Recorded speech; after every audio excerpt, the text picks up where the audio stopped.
Hello everyone, hope you are doing well. So আজকে আমরা discuss করব হ্যাভ, হ্যাজ এবং হ্যাড নিয়ে। আমরা অনেক সময় বুঝতে পারি না হ্যাজ কোথায় বসে, হ্যাভ কোথায় বসে এবং হ্যাড কোথায় বসে। তো চলো দেখা যাক। এর আগে আমাদের বুঝতে হবে পার্সনের ব্যাপারে। For example, first person, second person এবং থার্ড পার্সন। ফার্স্ট পার্সনের মধ্যে রয়েছে আই এবং উই। সেকেন্ড পার্সনের মধ্যে রয়েছে ইউ, যেটা সিঙ্গুলারের ক্ষেত্রেও ব্যবহার করা যায় এবং প্লুরালের ক্ষেত্রেও। এবং থার্ড পার্সনে রয়েছে হি, সি, দে, ইট এবং বিভিন্ন ব্যক্তির নাম যেমন রাহুল, রোহিত। তো প্রথমে আমরা দেখব হ্যাভ কোথায় বসে।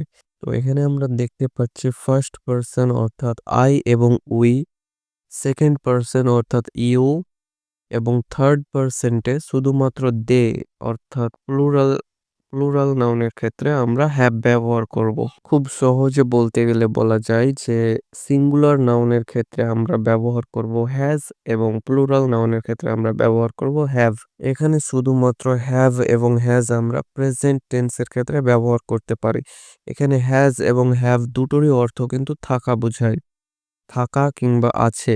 ফর এক্সাম্পল, আমরা এখানে বলতে পারি হি হ্যাজ এ পেন, তার একটা কলম আছে। এখানে প্রেজেন্ট টেন্স বোঝাচ্ছে। রাহিম হ্যাজ এ বাইক, রহিমের একটা বাইক রয়েছে। এখানে রহিম যেহেতু সিঙ্গুলার নাউন, তাই আমরা এখানে হ্যাজ ব্যবহার করেছি। এইবার হ্যাভের ব্যবহারটাও আমরা দেখে নেব, যেমন আই হ্যাভ এ পেন, আমার একটি কলম রয়েছে।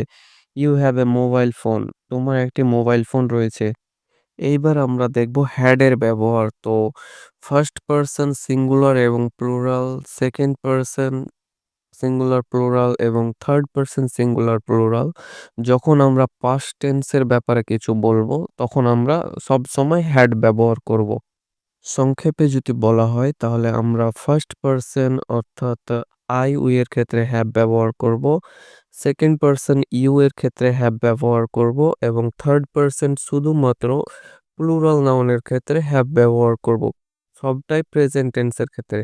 এবং হ্যাজ ব্যবহার করব আমরা থার্ড পার্সন সিঙ্গুলার নাউনের ক্ষেত্রে।